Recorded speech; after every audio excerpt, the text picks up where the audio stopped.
उत्तर धुर्रो। कौन हो तुम? मैं डोगरा हो गया हूँ। फिर मोर हड्डी में बहुत जोर है। हाँ।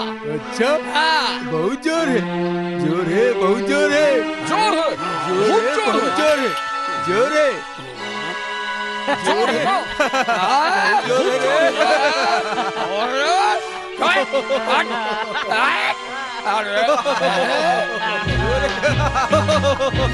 है, बहुत जोर है। अबे तल्लू वहाँ भी हमारे झुमरू का गुंडा बन मारा थे। चल बचाबो। अबे बचाए पर जाबो तो हम खुद मर जाबो। बाबा हमारा मार ही दे। तब बोले बे मोर मन कहते हमारा वाला बचाना चाहिए। अबे बचाना बचाना कहा था, मर जाई तब बचाबे बे। आओ चल चल बचाबो। जय बजरंगबली।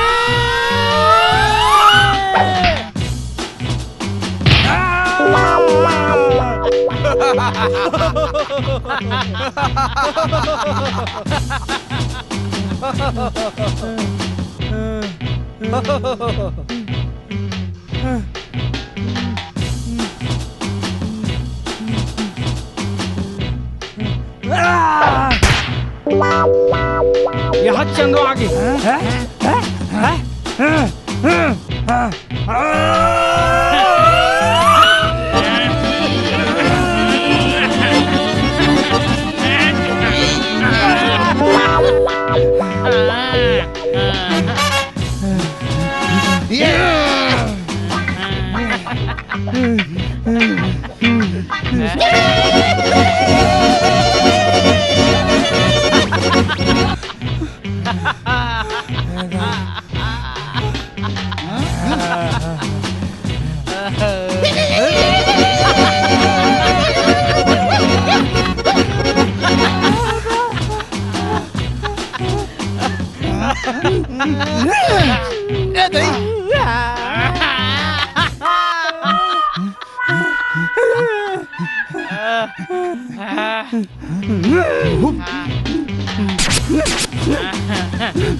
बाबा बाबा उठ।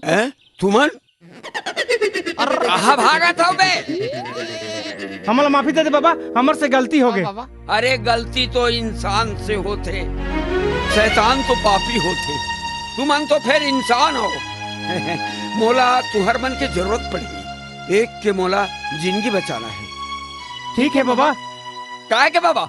बाबा बाबा कहा तो साले साले हो, मैं तुम्हारे बात समझ ले साले। ऐसे तेरी बार पैसा खा रहे हो, झुमरू झुमरू कहा रहे साले, जड़ी कहा रहे हो, अब साले डोगरा कहा तो साले हो, सबको साले हो, कुकुर बरोबर इतनी होती छुछवा तेरी जाने साले हो। बाबा किसो साले हो, हट साले महिला हो।